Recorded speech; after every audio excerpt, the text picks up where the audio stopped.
présente du fin fond de Limoilou, le Geek contre-attaque avec Éric Lajoie, Simon Boucher et à la mise en onde, le légendaire Mikey J.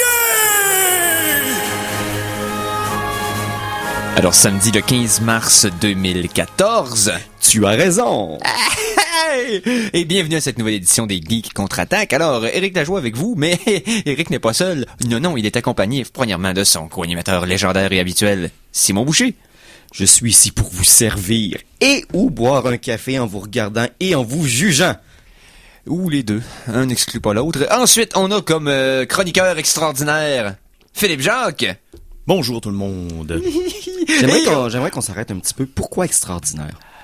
Chroniqueur extraordinaire, c'est juste une façon de décrire quelqu'un avant de le présenter. Parce que je veux dire, quand il lève ses bras, il sort pas des papillons, et puis son toucher guérit pas les maladies, là. Il y a beaucoup de façons d'être extraordinaire, en fait. Ok, excusez-moi. Surtout avec des arcs-en-ciel qui me sortent en dessous des bras.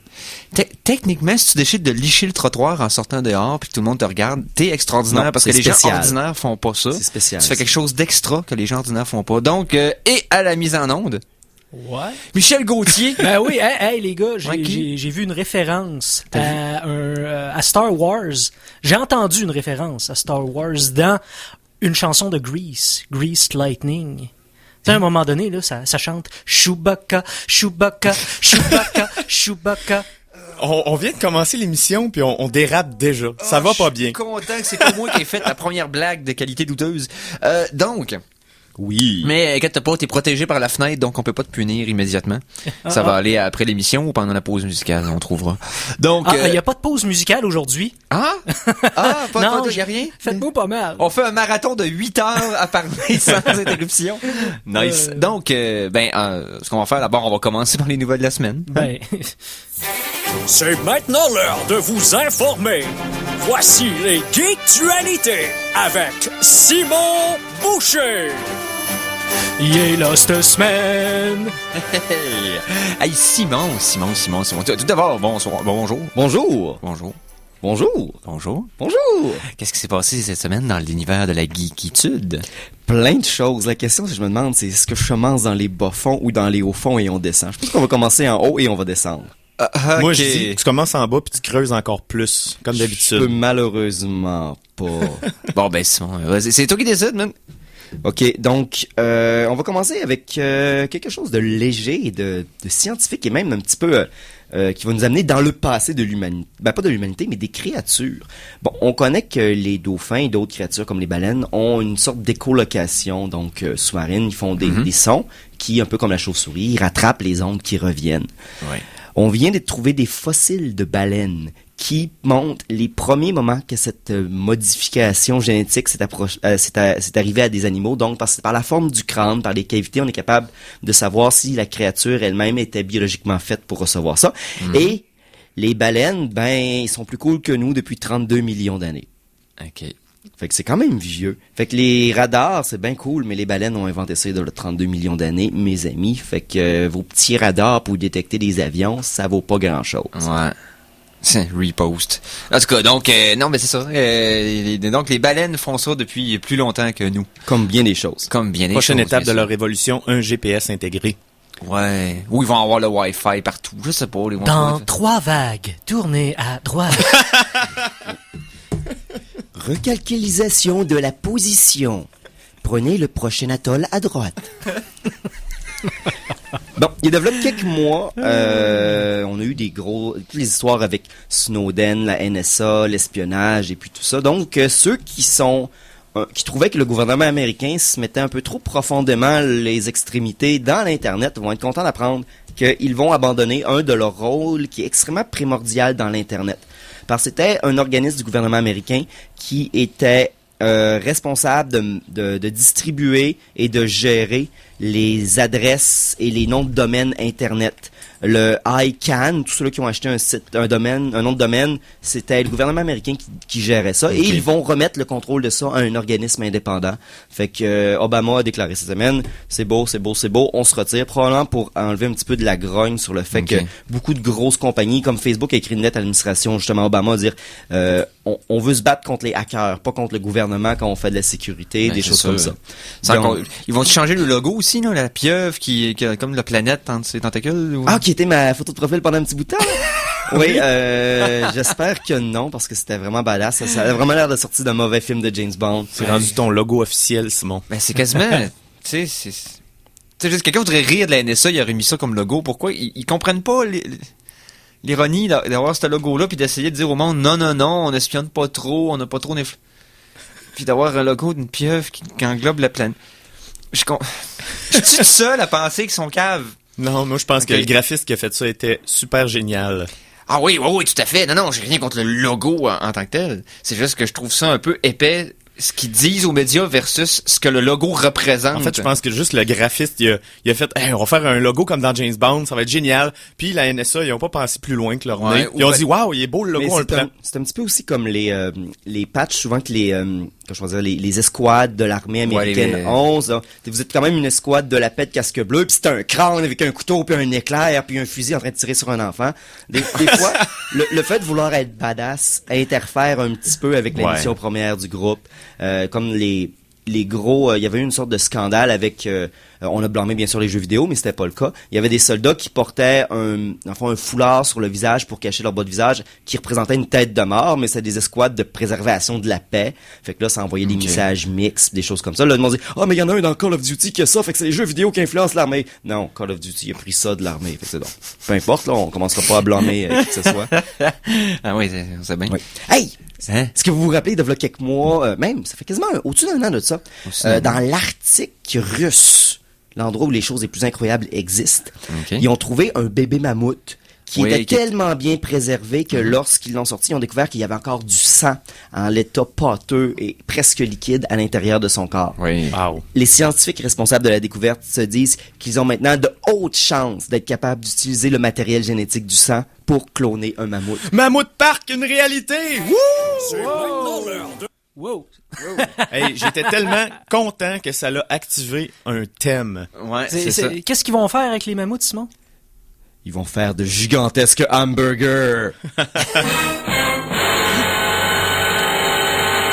J'ai écouté récemment une conférence TED. Pour ceux qui connaissent TED, c'est awesome. Oui. OK. Il y en a une qui parle de la désextinction, c'est-à-dire que progressivement, on va être capable de ramener des animaux qui sont éteints.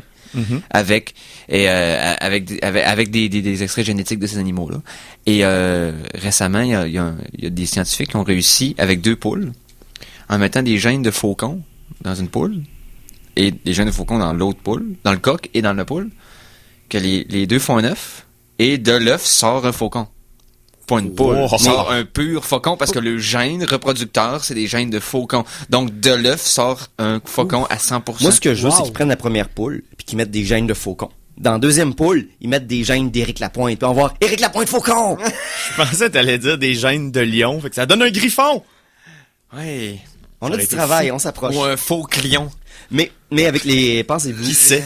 Pensez-y, avec les mammouths recréés, on va pouvoir avoir les grosses ribs au début des pierres à feu qui font tomber les voitures sur le côté. Un Bronto Burger! Mais reste que oui, c'est non seulement possible, mais c'est une question de temps avant qu'on voit un mammouth vivant de nos yeux. Mais là, on tombe ici sur les questions. Est-ce qu'on doit le faire? Je veux dire, l'être humain, la question à la base, c'est est-ce que je suis capable de le faire? Après ça, on va regarder si on devrait le faire. Pourquoi Moi, pas? je trouve C'est que notre faute si la plupart de ces animaux-là sont éteints. C'est pas le mammouth. non. Ben moi, ils l'ont chassé jusqu'à l'extinction. Ah, c'est discutable. C'est discutable. Mais le nombre de populations humaines moi, qu'il je y avait à trouve cette que époque-là, je penserais pas. si c'est pas pour les mettre dans la nature et les garder à des fins d'études et pour les zoos, moi, je trouve ça extraordinaire. Mais faut pas les remettre dans la nature Non, parce que sont éteints. Les habitats puis les espèces, le cycle alimentaire n'est plus fait pour ces animaux-là. C'est ça. comme introduire une espèce invasive. Peut-être que le mammouth va arriver puis peut-être que le mammouth avait une déviance qu'on savait pas puis son seul et unique plaisir, c'est d'utiliser ses grosses défenses pour, je sais pas, massacrer des phacochères. Peut-être le seul et unique plaisir du mammouth est de perforer des phacochères sauvagement et il va détruire le phacochère de l'humanité. Peut-être, mais en même temps, on a déjà... Pense aux phacochères. On a déjà dérangé l'écosystème en faisant en sorte que certaines races se sont éteintes de notre faute.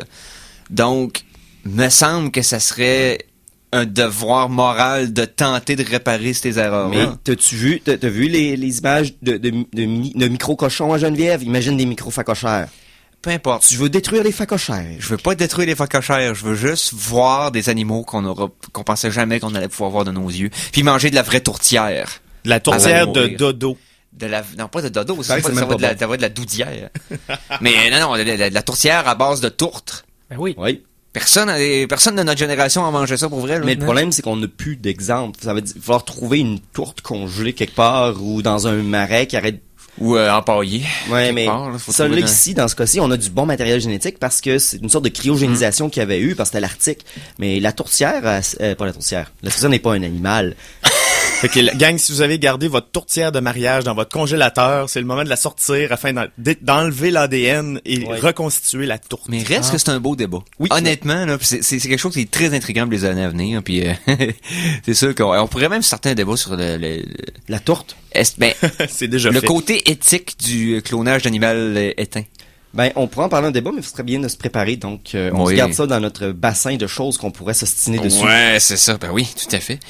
Donc, as-tu une autre nouvelle avant qu'on passe en pause musicale? Oui. Oui, je peux vous amener un petit quelque chose. On n'a pas fait grand chose. C'est ça qui est le fun. Est-ce que vous voulez que j'aille tout de suite dans le fond du baril avant qu'on aille en pause musicale? Oui. Bon, ben, soyons spéléologues et explorons les bas-fonds de notre planète. Bon, j'ai deux petites nouvelles rapides.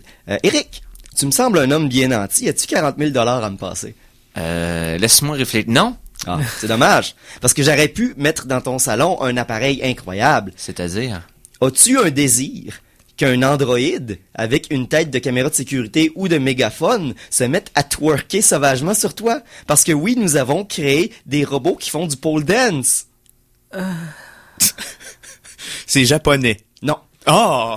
Un robot qui danse. Fait de la danse poteau. La danse poteau. Érotique. J'ai pas les vidéos ici, je pourrais les mettre sur la page, peut-être pas. Mais les robots, ils rotationnent leur bassin sensuellement sur des plans verticaux cylindriques. Ici, on parle de pole dance. Donc, c'est une compagnie qui font le tout est contrôlé par une application sur téléphone intelligent. Donc, tu peux choisir les mouvements érotiques d'un androïde va performer pour toi, devant toi et tes convives. Avec une tête de caméra de sécurité ou de mégaphone. Ouais, ben, c'était les modèles qu'il y avait là, mais je pense que c'était plus pour le show parce que c'était des lumières puis du son. Je pense qu'éventuellement, ils vont mettre de la peau là-dessus, là. De la peau synthétique. Tu prends les Real Dolls. Ouais, c'est ça. Et on commence à avoir les sexbots qu'on nous promet depuis toujours. J'aurai un jour ma voiture volante et le sexbot sur le siège arrière. Un article sur la fabrication des Real Dolls. C'est dans une entreprise, dans une usine. Et quand tu vois des têtes à part, pas de corps, avec d'autres parties du corps des membres. Le plus réaliste possible, ça doit être troublant. C'est très louche. C'est très troublant parce que oui, je n'ai jamais touché, mais visuellement, dans les vidéos que j'ai vues, parce que aussi, à un moment donné, j'étais curieux, et puis c'est incroyablement réaliste. Bon, une petite dernière. Oui. Eric. Oui, pas encore moins. Tu me sembles comme étant un séducteur. Ah, ben là, regarde, un homme que les femmes aiment et qui aime réaimer les femmes en retour. Ah, je peux rien te cacher. Bon, je sais. Mais, Eric, ici, je m'excuse d'aller dans ta vie sentimentale, mais je sais que ça fait quelque temps que t'es célibataire. Ouais. Et peut-être que tes techniques se sont Merci de le rouillées. dire en ondes publiques. En passant public, Eric est célibataire. Ouais, c'est correct. Donc, peut-être que tes techniques se sont rouillées avec le temps. C'est possible. Puis récemment, je sais que tu as eu un téléphone intelligent. Parce qu'ils viennent de sortir une application pour pratiquer le sexe oral sur votre téléphone intelligent. Ah, c'est 3 exercices. Un qui représente une switch de lumière, une crank et un freestyle. C'est pour pratiquer les mouvements tactiles de la langue sur votre téléphone intelligent. Pour pratiquer les mouvements et des exercices linguaux. Vraiment que je liche mon téléphone pour... Non. En passant, je vous conseille, lavez votre téléphone avant parce que vos doigts sont dégueulasses à la maison et puis vos écrans doivent être encore pires. Mais ils ont sorti une application ici. Non, j'ai besoin de bien des choses dans la vie pour devenir quelqu'un de meilleur. Y a-tu une application pour que ton téléphone goûte la fraise au moins? Non. Ça serait moins pire. C'est... Ben, Twerkbot et iLingus. Ouais, Donc, bon, le logiciel s'appelle... Non, ça s'appelle Lick. Pour vrai? Ça s'appelle Lick. C'est décevant. Donc, J'aime mieux la version en mic. Oui, ceux qui peuvent voir ici, c'est des exercices de light switch et de crank. Donc, à la maison, pratiquez-vous et allons en musique. Ouais, allons en musique. La chanson de la semaine. Et les chansons de la semaine. Cette semaine seront fournies par moi-même, Éric Lajoie, qui est content de vous présenter comme première chanson. Une chanson de laquelle j'ai tombé par hasard en surfant sur des radios internet. Et moi, pas que j'aime l'électronique plus qu'un autre style de musique en particulier. Mais, Eric, tu es en train de me dire qu'il y a d'autres postes de radio que ici? Ouais, mais... C'est pas vrai, Il y avait un but à ça. Et j'ai tombé sur un band qui s'appelle Savant. Et c'est du dubstep. Comment je dirais? D'entraînement. Avec des petits trous. Non, pas tant. C'est juste que il y a des chiptunes au travers. Et j'étais un sucker. Chipstep. Ouais, ben, peu importe. Ou dub tune. En tout cas, je vais en présenter, je vais arrêter d'essayer de me justifier. Donc, de l'album Alchemist du groupe Savant, Sledgehammer, et on vous revient tout de suite après. Au Geek contre-attaque à CKRL. Yes.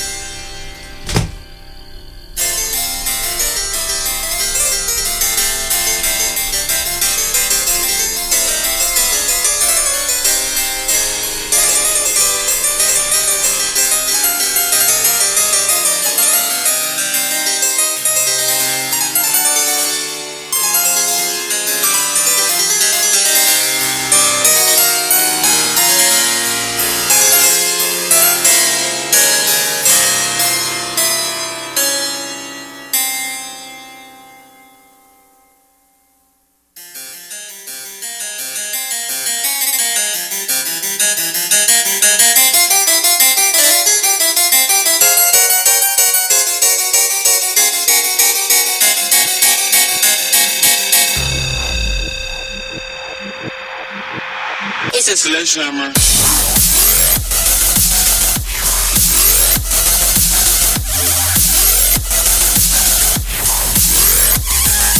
It's okay. You try. You try. You try. It's okay. It's okay. It's a sledgehammer.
Sledgehammer.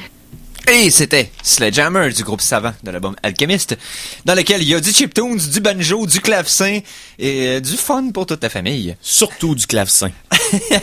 Donc, deuxième partie de la première demi-heure de l'émission, et je pense qu'on serait dû, parce qu'on n'a pas fait beaucoup des dernières semaines, moins que... Mais avant qu'on s'en aille trop loin, vous vous rappelez ce que je vous ai parlé avant la pause? Oui. Pendant la pause musicale, je suis allé sur mon appareil intelligent pour essayer de trouver l'application que je vous parlais. Et j'ai été surpris de découvrir qu'il y avait des jeux sur le App Store qui impliquaient licher des fonds d'assiette ou des cornets de crème glacée sur son écran tactile. On en apprend tous les jours. Des fois, on aimerait ne pas en apprendre. Ça coûte 2$ pour une application de juste licher ton écran avec une photo de crème à la glace. L'humanité est vraiment, vraiment basse. Wow. Donc... Mais imaginez si vous pouvez mettre, comment ça s'appelle, les trucs Listerine, là, les petites... Les languettes, Listerine. les Brett T'auras un protège-écran style Listerine, mais à saveur. Puis là, tu pourrais jouer à un jeu de lichage de crème glacée sur ton écran, puis ça goûterait à la crème à glace. Puis en plus, t'aurais bonne haleine. Oui! Le futur. Je suis riche, vous avez pas le droit d'apprendre copyright Simon Boucher 2014. Oh oh! En Tastorama. Donc, regarde, on... Continue. Jeux vidéo. Hein. OK. Chronique Jeux vidéo! Simon, Oui! t'as joué à un jeu que j'aurais dû jouer, que j'ai pas eu le temps pour des raisons que je vois d'autres choses, mais Oui. tu vas nous parler de quelque chose de fun. Oui, avant, j'ai une mauvaise nouvelle. Hein? Vous savez, l'économie canadienne va mal présentement. Voilà, on Le est dollar dans- canadien a pris a chuté légèrement. Puis au Canada, Ouais. c'est historique. Habituellement, on se fait solidement entuber sur le prix des objets. Donc, je vous Quand notre annonce... dollar augmente, Et ouais. quand notre dollar Diminue, descend, les prix montent. et quand il remonte, les prix Ils baissent descendent pas. Ben, il y avait quelque chose d'étrange récemment. À la sortie des nouvelles consoles, était à un prix, il y avait la parité de prix entre la PS4 et la Xbox One avec les États-Unis. Oui. Mais avec la chute du dollar actuellement, les PlayStation 4 vont monter de prix ainsi que les jeux et probablement que ceux-là de Xbox One aussi. Ah, les jeux aussi? Ouais. Fait que préparez-vous bientôt à payer près de 70$ pour un jeu. Parlant de payer 70$ pour un jeu, je me suis acheté cette semaine South Park et le bâton de la vérité. Oh, Stick of Truth. Stick of Truth. Oui, je l'ai traduit. Et, je n'ai qu'une seule chose à vous dire. J'avais deux choix avant. Ici, on va mettre ça clair. J'avais deux choix. Oui. Soit je l'achetais PS3, ou soit que je l'achetais sur PC. OK. Je l'ai acheté sur PS3, même si je sais qu'il est peut-être probablement un petit peu moins beau, pour une raison extrêmement simple. C'est un jeu que vous allez vouloir jouer dans votre sofa, dans votre salon, comme si vous écoutiez un épisode de South Park. Ah. Parce que, oui, quand j'ai montré le jeu brièvement à Phil hier, la première chose qu'il me dit, c'est comme, « Hein, tu joues à un épisode! » C'est vraiment ça. T'as vraiment l'impression que c'est un vrai épisode de South Park, puis c'est toi qui as le contrôle. Et les mouvements de caméra suivent bien, et c'est naturel. Je te dirais, wow, impressionnant. Pour ceux qui n'ont pas suivi l'histoire, cette fois-ci, c'est pas une compagnie qui ont dit aux gars de South Park, Trey Parker, Matt Stone, « Hey, on va faire un jeu avec votre licence. » C'est les gars de South Park qui sont allés voir des développeurs de jeux vidéo puis dit, « On a ces idées-là. Est-ce que vous pourriez nous aider à faire ce projet-là? » Fait que le script, tout est amené par l'équipe créative de South Park. Puis c'est pour ça que ça a pris un peu plus de temps avant qu'il sorte, justement, Non. parce qu'il voulait le sortir Non. comme il... Non, je pense Non. que c'était THQ. C'est la faillite fermeture de THQ. Ah, Et c'est Ubisoft qui a ramassé C'est ça. la balle au bon. Bon, mais ici, South Park, donc, ils ont tout eu. Les gars de South Park ont prêté les cartons qui servent à faire les missions, originellement, qui sont scannés maintenant, mais ils ont pu numériser les cartons originaux de South Park, les bonnes textures, tout était à bonne place. Ceux qui ont écouté les 3 épisodes sur la guerre des consoles de South Park, oui, donc où ce que les jeunes de South Park se battent, ça fait 2 clans, le clan qui va lâcher une PS4 contre le clan qui va acheter une Xbox One. On a un peu la même prémisse, c'est les mêmes costumes médiévaux. Il y a un genre de gros grandeur nature qui se passe dans la ville de South Park, et c'est les humains contre les elfes qui se battent pour le bâton de la vérité, qui, celui qui le possède, peut faire les règles du jeu. Et bien sûr, suivant South Park, ce qui est un jeu pour enfants se fait mêler avec les drames horribles qui se passent présentement dans la ville. Ici, on parle sans nécessairement faire trop de spoilers parce qu'il y a même des images qui sont sorties. On parle de drames politiques dans la ville. On parle d'ovnis. On parle de zombies nazis. Ouais! Il y a rien de plus beau que voir un chat avec un petit brassard nazi qui fait des Heil Hitler dans un combat, au début d'un combat. Tout le jeu respecte bien sûr l'idée de South Park, que c'est des enfants qui font à croire de faire un jeu vidéo. Moi, j'ai créé un mage, donc mon sort de feu, c'est que j'allume un pétard à mèche que je saupoudre sur mes ennemis. Mon sort d'électrique, c'est que je garoche un seau d'eau sur mes ennemis. Après ça, je frappe les fils d'une batterie de char que je lance dans l'eau. Mon sort de glace, c'est un instincteur. Mon autre sort de feu plus fort, c'est un genre de ballon de football Nerf avec plein de pétards à mèche que j'allume un par un avec un zippo puis que je lance sur les ennemis. Donc, c'est pareil aussi. Butters est un genre de paladin. Il y a un vrai marteau de construction qu'il tourne sur lui-même pour lancer sur les ennemis en plein visage. Donc, vous lancez des marteaux sur des enfants, sur plein de choses que je nommerai pas. Oui. Moi, ce qui m'avait surtout rire en te voyant jouer hier, c'est quand t'as summoné Jésus et Monsieur Enki. Fait que ça fait des attaques combos. C'est un RPG par tour à l'ancienne. C'est Paper Mario pour adultes. Il y a bien sûr des faiblesses dans le jeu. Version PS3, il y a des problèmes de performance. C'est un jeu fait par Obsidian, donc il y a des bugs. Sinon, le jeu est extrêmement facile. Il y a 4 classes aussi. Oui, il y a 4 classes. Ici, on a les mages, les voleurs, les guerriers et les juifs. Parce que c'est Cartman qui décide au début, Oui. donc juif, c'est une classe. C'est ça. Tu joues un protagoniste silencieux. Des problèmes dans le jeu, bien sûr, les summons. Ils sont super créatifs, sont vraiment le fun. Le problème, c'est que tu peux l'utiliser une fois par jour et il se régénère pas automatiquement. Faut que tu retournes voir le personnage qui te l'a donné pour pouvoir le réutiliser la journée suivante. Fait que t'as beaucoup de zigonnage.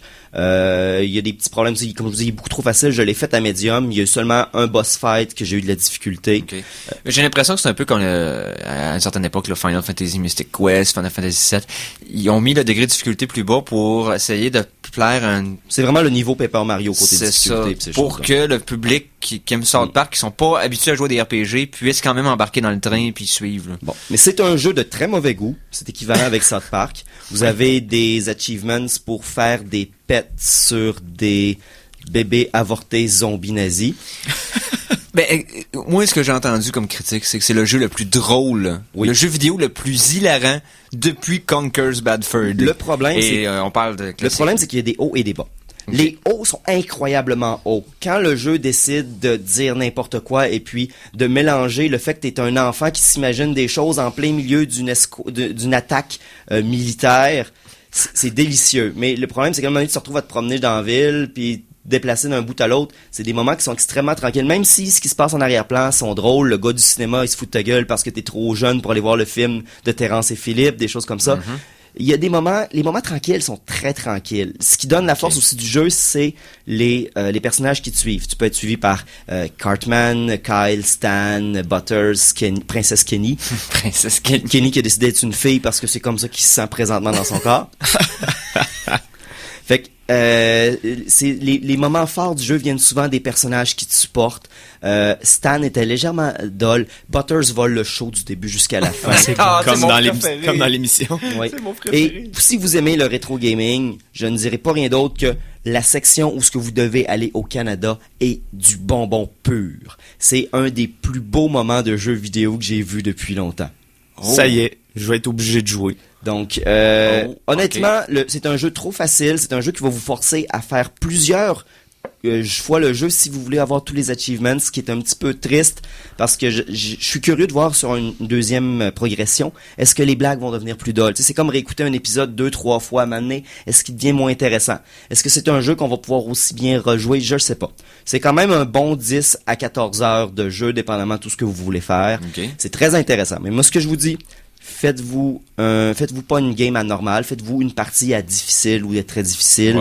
Ouais. Installez-vous confortablement dans un sofa, ouvrez-vous une bière, vous allez avoir un très très bon moment. Et Simon, il est combien sur Steam présentement? Ah, c'est le prix du nouveau jeu, fait qu'on parle de 60 à 70 $. OK. Parfait. Bon, hey, sur ce review de Stick of Truth, tu lui donnes combien de bâtons sur 5? Je vais lui donner 9 meurtres de Kenny sur 10. Un 4.5 sur 5, parfait. Donc, là, faut qu'on parte en pause, je pense que ça urge. Et on vous revient tout de suite après avec la deuxième partie des Geeks contre-attaque. Oublie-moi avant qu'il ne soit trop tard. Oh, ne m'oublie pas au fond du verre du fond d'un bar. La vie merde est trop courte. Mon amour, fais-moi la courte. 89.1, Québec. On n'en a plus rien à foutre.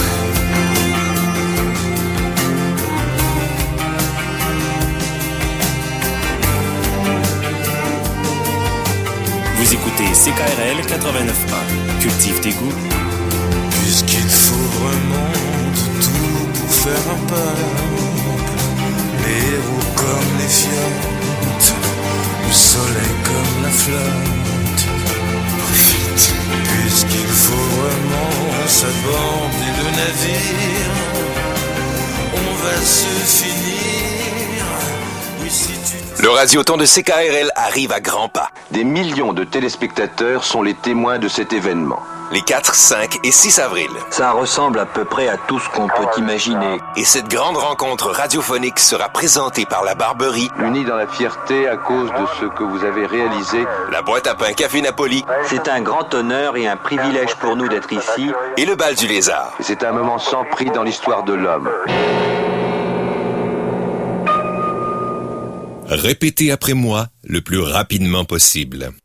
Suis-je bien chez Serge? Suis-je bien chez Serge? Suis-je bien chez Serge? Suis-je bien chez Serge? Suis-je bien chez Serge? Suis-je bien chez Serge? Ah! 20 ans, 20 piastres. C'est plus facile. La campagne annuelle de financement de Premier Acte souligne 20 ans d'activité. Vous êtes invité à vous remémorer le passé et contribuer à son avenir 1 piastre par année. C'est pas cher pour que ça continue. Contribuez sur campagne20ans.com. 88 694 9656. C'est le grand retour de la Ligue d'improvisation musicale de Québec. Cette nouvelle mouture regroupe des musiciens ayant participé à l'ancienne Ligue, de même que des recrues issus de la scène musicale de la Ville de Québec. À chaque rencontre, 2 équipes de 4 musiciens improvisent sur des thèmes imposés par l'arbitre. Prochain match, lundi 14 avril à 19h30, alors que l'équipe Le Cercle affronte les Verts. 12 $ à l'entrée. Pour plus d'informations, visitez notre page Facebook. Si vous êtes ou connaissez une victime de maltraitance, même si ça semble difficile, il faut dénoncer son agresseur. Au Canada, près de 10% des aînés ont été victimes d'un acte de maltraitance et pourtant ce n'est qu'une personne sur 5 qui dénonce. Pour régler un problème, il faut avouer qu'il existe. Contrer les abus envers les aînés, une question de dignité. Un message financé par le programme Nouveaux Horizons pour les aînés du gouvernement du Canada. Alors attention, ici c'est François Pérusse et ce que vous écoutez en ce moment, c'est les Geeks contre-attaque. Fait que watch out. À CKRL 89,1.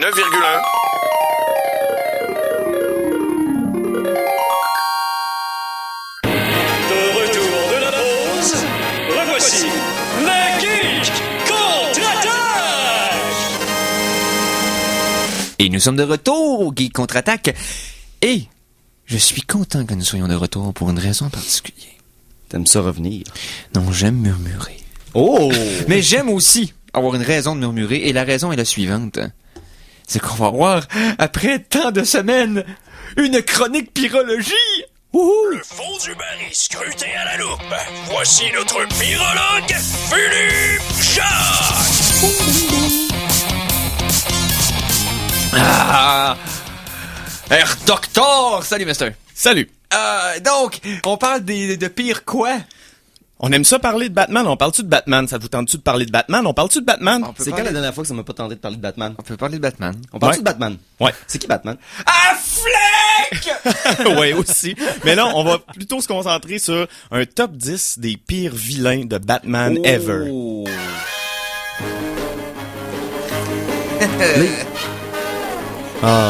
Cette chanson, je ne m'entends jamais. les 10 pires villains. Oh, on va en avoir des salés là-dedans. Ouais. D'après moi, ça va être spécial. Fait que mon mec. Oui. On n'a pas de top 10 pendant ça. Pas de top 10, ben moi, il faut qu'il le fasse à la main, là. OK, fait les 5 premiers, mais après ça, on est top 5. C'est bon. Numéro 10! Ouais, c'est parfait. L'illusion est... Mais là, avant qu'on commence, moi, ma question. Ici, est-ce que tu vas fouiller uniquement dans la vieille série télé, dans les BD? Tu vas-tu fouiller dans... Je mélange tout le films? Batman lore. Les oh. films, je peux pas vraiment me le permettre parce que... C'est juste des gros vilains connus. C'est ça, pas complètement voilà. fou. Okay. Effectivement. Donc, pire vilain de l'histoire de Batman. On commence numéro avec, 10. Oui, avec le ventriloque, qui est sa véritable identité est Arnold Wesker. Sa première apparition, Détective Comics numéro 583 en 88. Donc, c'est un ventriloquiste qui a plusieurs personnalités. On dit un ventriloque. Et, oui. Et lui, il a trouvé une marionnette qui est un gangster qu'il appelle Scarface. Et il dit qu'il est victime de Scarface qu'il pousse à commettre du crime. Donc, il s'exprime pas mal juste avec sa marionnette et il fait du crime avec ça. On parle d'un dédoublement de personnalité dans une marionnette qui sert de proxy à son désir de violence et de criminalité. Gabo! C'est qui ça, Gabo? C'est un gars. Dinosaure! Mais reste que...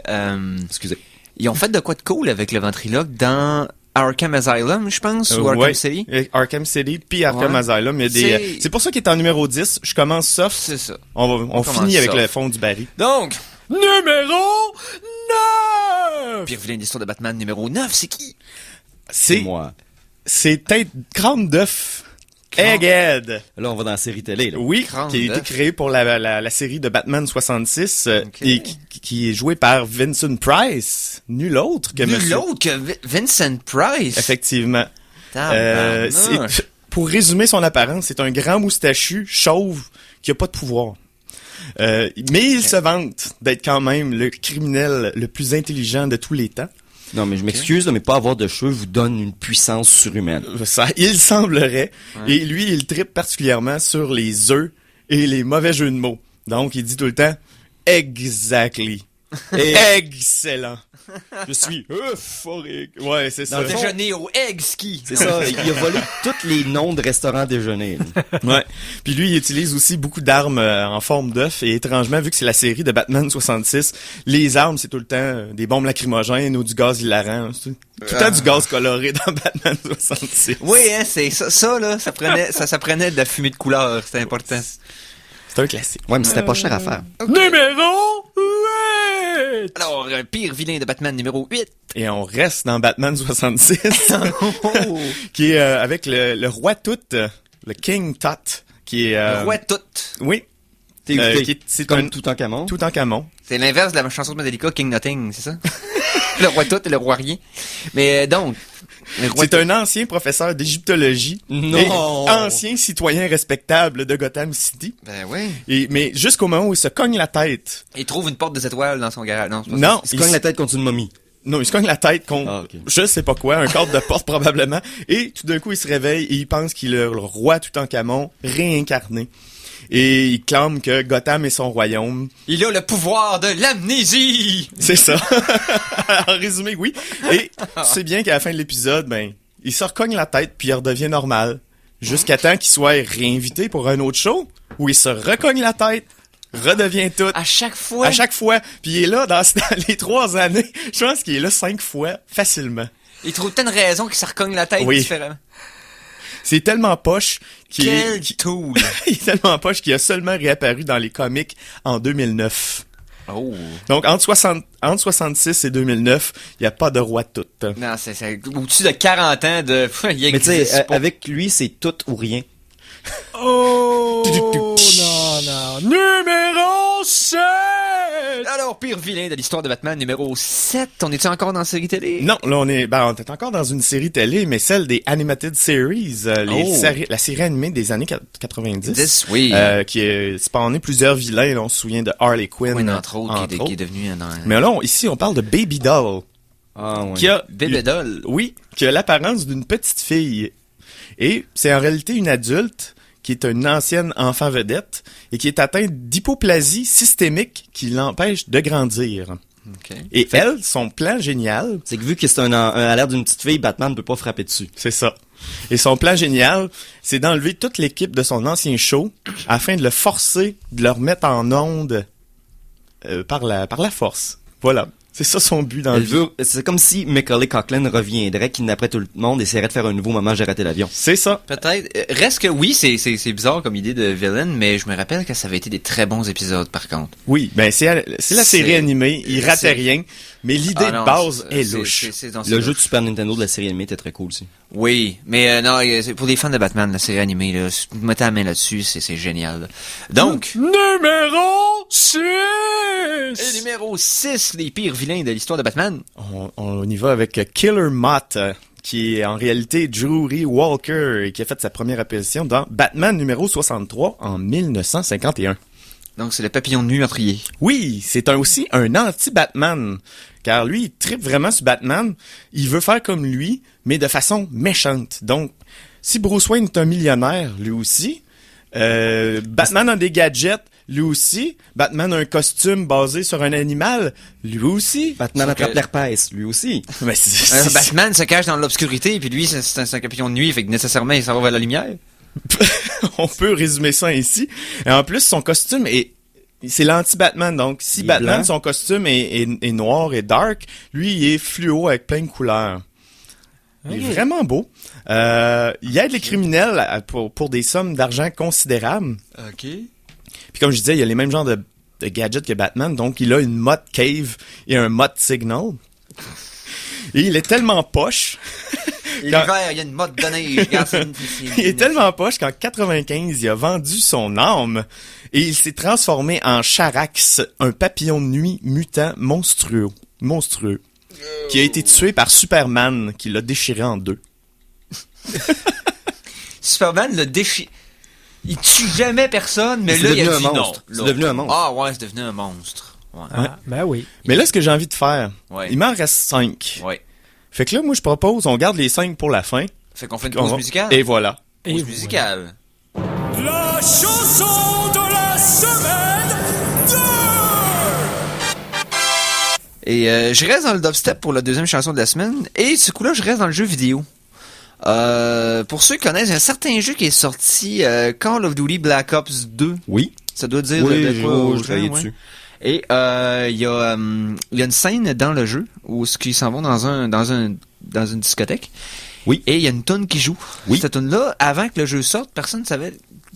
C'était Skrillex qui a fait la toune en compagnie spécialement pour le jeu, oui. Spécialement le jeu avec Alvin Risk. On va écouter Try It Out de Call of Duty Black Ops 2 et on vous revient tout de suite après. Ben oui. Ben oui, certain. Ah, voilà. Okay.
Et c'était Try It Out de Skrillex et Alvin Risk pour la trame sonore de Call of Duty Black Ops 2. Donc, je pense qu'on avait débuté un top 10 et on va le terminer. Ben oui. Hein? Et ce coup-là, on a les thèmes pour... Numéro 5! C'est ça que t'allais dire? Thème pour le top 5. Donc, le numéro 5 des pires vilains de l'histoire de Batman. Phil? Oui, on est rendu au Ten-Eyed Man. Donc, l'homme aux 10 yeux. Sa première apparition remonte à 1970 dans le Batman numéro 226. Et c'est un vétéran du Vietnam devenu agent de sécurité. Ah oui, lui! Okay. Oui, lui. L'homme aux 10 yeux. Sais-tu que s'il avait été dans Mickey Mouse, ça aurait été l'homme au Disney? Oh! Ok, on continue. Donc, ce gars-là, il est devenu aveugle lors d'une explosion qui a détruit l'entrepôt où il travaillait. Et mais les médecins ont reconnecté ses nerfs optiques à ses doigts. Oh. Donc, il voit avec ses doigts à 360 degrés. Il y avait vraiment long de nerfs optiques. Ouais. Il voit avec ses doigts. Oui. Et il blâme Batman pour son handicap. Donc, il veut se venger. C'est le top 5, là. On est rendu dans le bas du baril, là. C'est moi, tu fais juste fermer ta main puis tu tombes étourdi, là. Tu y mets des gants puis il voit plus rien. Là, tu peux le frapper à loisir. C'est fou. Mais d'après moi, il a abandonné la masturbation depuis. Parce que ça serait vraiment louche comme vite. Mais de l'autre côté, il ferait un excellent médecin pour les toucher recto pis ces choses-là, pour voir à l'intérieur du corps. Un proctologue, ça serait un très bon proctologue. Depuis ce temps-là, il utilise l'application Lick de Simon Boucher. Mais c'est weird. Non.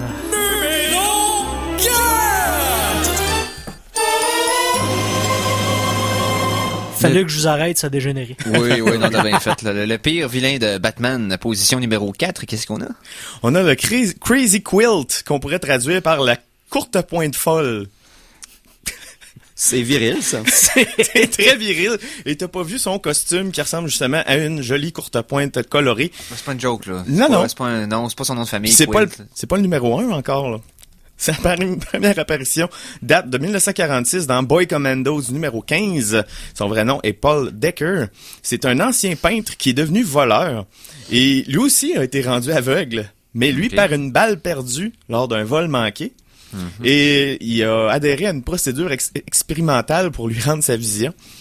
Mais il y a eu des effets secondaires. Il voit, mais il ne voit que des couleurs hallucinantes qui pourraient se comparer à un bad trip de LSD. Et ça l'a fait virer fou. OK. Puis là, il fait des crimes. Il fait des crimes encore et il y a un casque de contrôle mental qui envoie des couleurs brillantes au visage de ses victimes. Dans le fond, c'est une boule disco. On pourrait dire ça. Mais c'est une courte pointe folle. Le prochain, boule disco, man. C'est... Non. Prochain. Ouais, d'après moi...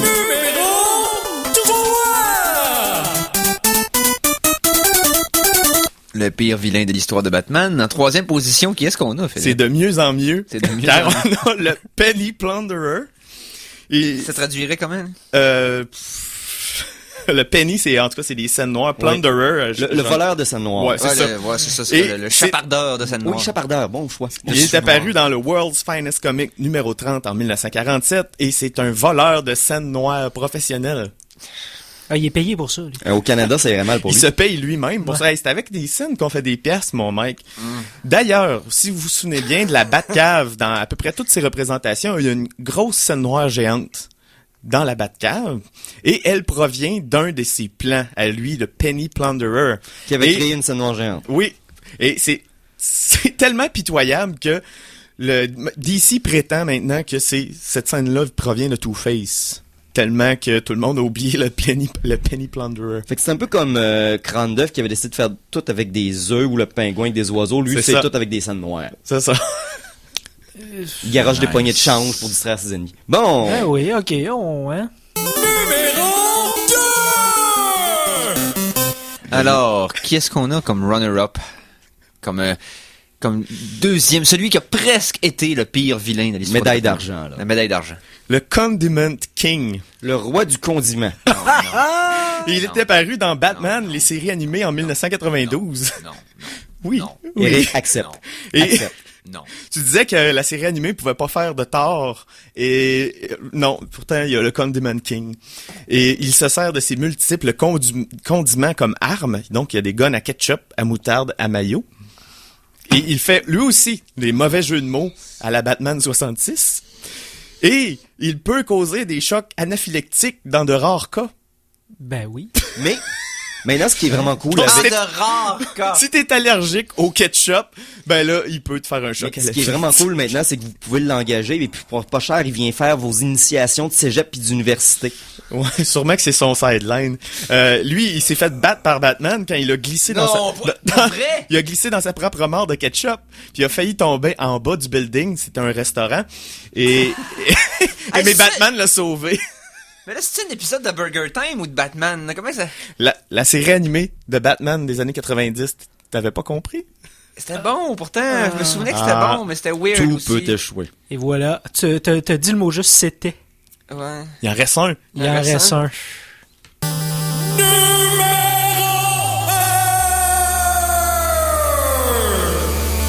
Et celui qui remporte la palme du pire vilain de l'histoire de Batman, selon Phil Jacques. Ah, selon tout le monde. Selon tout le monde. Oh oui, c'est sûr. On va commencer avec son alter ego. Il s'appelle Léonard Fiasco. Donc, ça commence mal. Il est apparu dans Batman numéro 188 en décembre 66. Et il s'appelle The Eraser. L'effaceur. Ouais. C'est pas Arnold Schwarzenegger? Non, c'est un gars costumé en crayon HB avec un casque en forme d'efface rose. Ah non, je suis sérieux avec ça. C'est vraiment... Son costume, il est rayé. Il ressemble à un crayon. Y a-tu vraiment la mine ou ce que je pense? Ben, il y a la mine au pied. Ah, ok, au pied, non. Okay, je pensais qu'il y avait avoir la mine dans l'entrejambe. Tu pensais qu'il allait avoir la mine basse? Lui, il a décidé... Non, il y a de la mine dans le crayon. Il y a de la mine dans le crayon, effectivement. Il a décidé de devenir criminel après des années à se faire écœurer à l'école. Parce que c'est bien en crayon? J'espère. Donc, son super pouvoir, c'est qu'il peut effacer les preuves de vos crimes pour une cote de 20% avant taxe. Et c'est vraiment décrit comme ça dans sa description de personnage. Rappelez-vous, les enfants, l'intimidation à l'école peut mener à cela. Au crime avec un costume d'efface. C'est délicieux. C'est vraiment fantastique. Pendant qu'on s'efface l'esprit de ce qu'on vient d'entendre, je viens de mettre sur notre... M'excuse tout le monde. Tout le monde, je viens de mettre sur notre page Facebook la vidéo des robots qui font de la danse poteau. Et je vous ai mis aussi une petite reprise rock de tunes de Doctor Who, parce que tout le monde aime les tunes de Doctor Who repris rockement. Donc, allez voir notre page Facebook, aimez-nous, likez-nous. Et d'ailleurs, il faudrait peut-être parler aussi d'un événement qui s'en vient ici à la radio. Ben, on est en plein dedans. En fait, on est en pleine campagne pré-radioton. Oh. Ça continue et ce jusqu'au 4 avril à 17h. Vous pouvez gagner 150$ chez le pédalier si vous faites un don de 20$ ou plus dans cette campagne-là. Et sinon, il y a un autre tirage, donc vous pouvez doubler vos chances de gagner en faisant votre relance avec votre carte de membre. Donc, renouvelez votre carte de membre et vous serez éligible pour le tirage de 150$ chez Sillon le disquaire. Vous pouvez venir nous voir en personne, 405 3e Avenue. Toujours content de vous voir. Par téléphone, 640-CKRL, on prend Visa. Puis allez sur le site www.ckrl.qc.ca, on prend même PayPal. D'ailleurs, en parlant de nous voir, si jamais vous vous promenez sur la 3e, vous passez devant les studios durant notre émission, vous pouvez venir faire du lèche-vitrine puis nous regarder à être vraiment, vraiment, vraiment sexy autour de la table pendant l'émission. Ou l'inverse, Entre autres. ou l'inverse selon l'observateur. Mais oui, ça a même déjà arrivé. On a eu des salutations de certains de nos auditeurs là, qui étaient venus nous voir pendant qu'on faisait l'émission, ce qui nous surprend parce que, mis à part moi, on n'est pas habitué au prestige. Et Oh! je suis habitué, mais Oh, oui, ben. je suis populaire, mais. Ben. Ah oui. Donc, je pense que, regarde, on va clore là-dessus. Ben donc, oui. regarde. Hein? Tout feu, tout flamme suivra à l'instant. Tout à fait.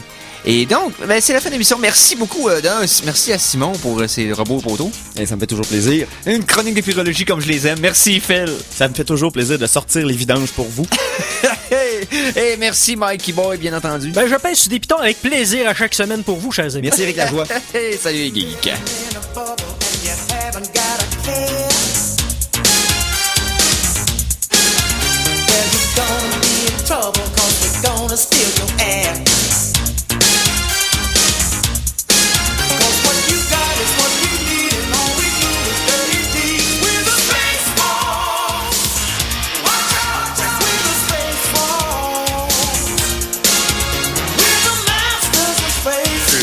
Don't mess around with the Space Force.